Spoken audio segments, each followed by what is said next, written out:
गुजरात में बल्दियां सो गई। शहरी इलाकों के नाले उबल पड़े। नालों का गंदा पानी सड़कों और गलियों में दाखिल हो गया। अस्कर टाउन बादशाही रोड पर निकासियाब न होने से इलाका का कितना बुरा हाल हो गया। देखिए हिजाज न्यूज पर आकाश नियाजी की इस गुजरात के रिपोर्ट। इलाका बादशाही रोड शादमान कॉलोनी के करीब हम मौजूद हैं। यहाँ पर आप देख सकते हैं कि यहाँ पर निकासी आब का मसला इस हद तक बढ़ चुका है कि पूरा ये इलाका एक तालाब की सूरत नजर आता है।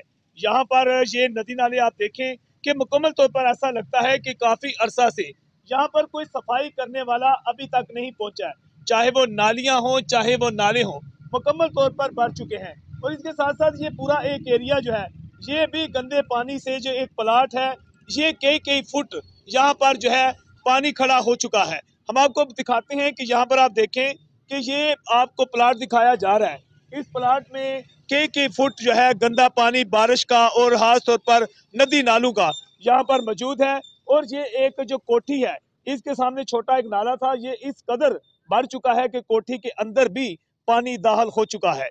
इस सिलसिले में अहले इलाका इंतहाई परेशान है और सरापा एहतजाज भी नजर आते हैं। अहले इलाका ने मुतालबा किया है डिप्टी कमिश्नर गुजरात से और इसके साथ म्यूनसिपल कॉरपोरेशन के जो मेयर हैं और दीगर चीफ ऑफिसर अफसरान के साथ कि फौरी तौर पर बादशाही रोड का जो इलाका है यहाँ पर निकासी आपका मसला भी हल किया जाए। और यहाँ पर जगह जगह कूड़े करकट के ढेर नजर आते हैं, उनको भी उठाया जाए ताकि इलाका में फैलने वाला तूफान जो है उसका खात्मा हो सके और निकासी आपका मसला हल हो सके।